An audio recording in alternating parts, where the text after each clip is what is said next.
ഈശോമിശിഹായ്ക്ക് സ്തുതിയായിരിക്കട്ടെ. സങ്കീർത്തനം 4. ദൈവത്തിൽ ആനന്ദവും സുരക്ഷിതത്വവും.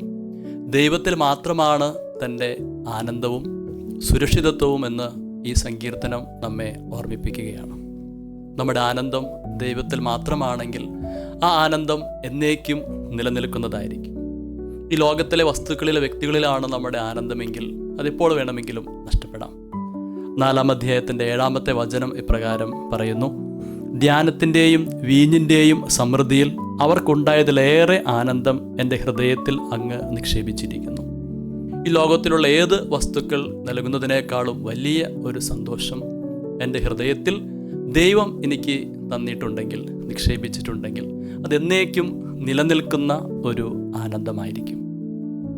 4-ാം അധ്യായത്തിൻ്റെ 3-ാമത്തെ വചനം ഇപ്രകാരം പറയും: കർത്താവ് നീതിമാന്മാരെ തനിക്കായി തിരഞ്ഞെടുത്തിരിക്കുന്നുവെന്ന് അറിഞ്ഞുകൊള്ളുവിൻ. ഞാൻ വിളിച്ചപേക്ഷിക്കുമ്പോൾ അവിടുന്ന് കേൾക്കും. നീതിമാന്മാരെ ദൈവം തനിക്ക് വേണ്ടി മാത്രം തിരഞ്ഞെടുത്തിരിക്കുകയാണ്, ദൈവത്തോട് കൂടെ ആയിരിക്കുവാനായി. നമ്മുടെ ജീവിതത്തിൽ ഓരോ നിമിഷവും നാം നീതിയോടെ പ്രവർത്തിക്കുമ്പോൾ നാം ദൈവത്തിൻ്റെ കൂടെയാണ്. അപ്പോൾ നാം ദൈവത്തിൻ്റെ മാത്രമാണ്, ദൈവത്തിൻ്റെ സ്വന്തമാണ്. ഈ ലോകത്തിൽ സുഖങ്ങൾ തേടുവാനായി നാം ആഗ്രഹിക്കുകയും അതിനുവേണ്ടി പ്രവർത്തിക്കുകയും ചെയ്യുമ്പോൾ ചിലപ്പോഴെങ്കിലും നീതിമാന്മാരിൽ നിന്ന് മാറി പല വിട്ടുവീഴ്ചകൾക്കും നമ്മൾ ചെയ്യേണ്ടതായിട്ട് നമുക്ക് വരും. അപ്പോൾ ദൈവത്തിൽ നിന്ന് മാത്രം ഉള്ള സന്തോഷത്തേക്കാൾ ഉപരി ഈ ലോകത്തിൻ്റെ സന്തോഷത്തിൻ്റെ പുറകെ പോകുവാനുള്ള സാധ്യതകളുണ്ട്.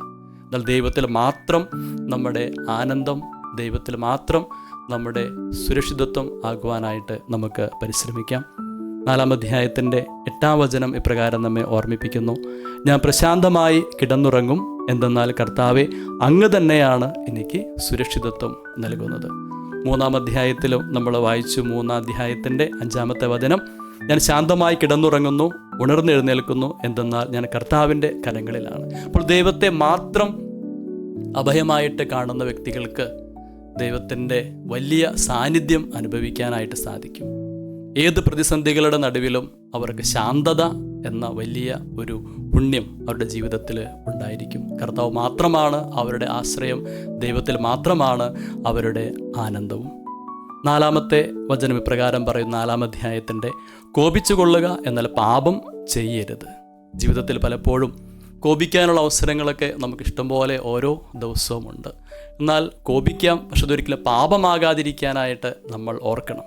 എഫേസ്യൂസ് ലേഖനം 4-ാം അധ്യായത്തിൻ്റെ 26-27 വചനങ്ങൾ ഇപ്രകാരമാണല്ലോ നമ്മെ ഓർമ്മിപ്പിക്കുന്നത്: കോപിക്കാം എന്നാൽ പാപം ചെയ്യരുത്. നിങ്ങളുടെ കോപം സൂര്യൻ അസ്തമിക്കുന്നത് വരെ നീണ്ടു പോകാതിരിക്കട്ടെ.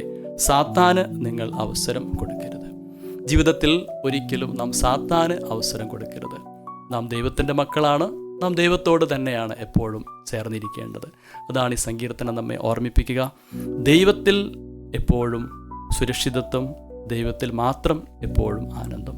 നമ്മുടെ ഓരോരുത്തരുടെയും ജീവിതങ്ങൾ ദൈവത്തിൽ മാത്രം ആശ്രയിക്കുന്നതും ദൈവത്തിൽ മാത്രം സുരക്ഷിതത്വം കണ്ടെത്തുന്നതുമാകട്ടെ എന്ന് ആശംസിക്കുകയും പ്രാർത്ഥിക്കുകയും ചെയ്യുന്നു. ഈ വചനം കേൾക്കുന്ന എല്ലാവരെയും ദൈവം സമൃദ്ധമായിട്ട് അനുഗ്രഹിക്കട്ടെ.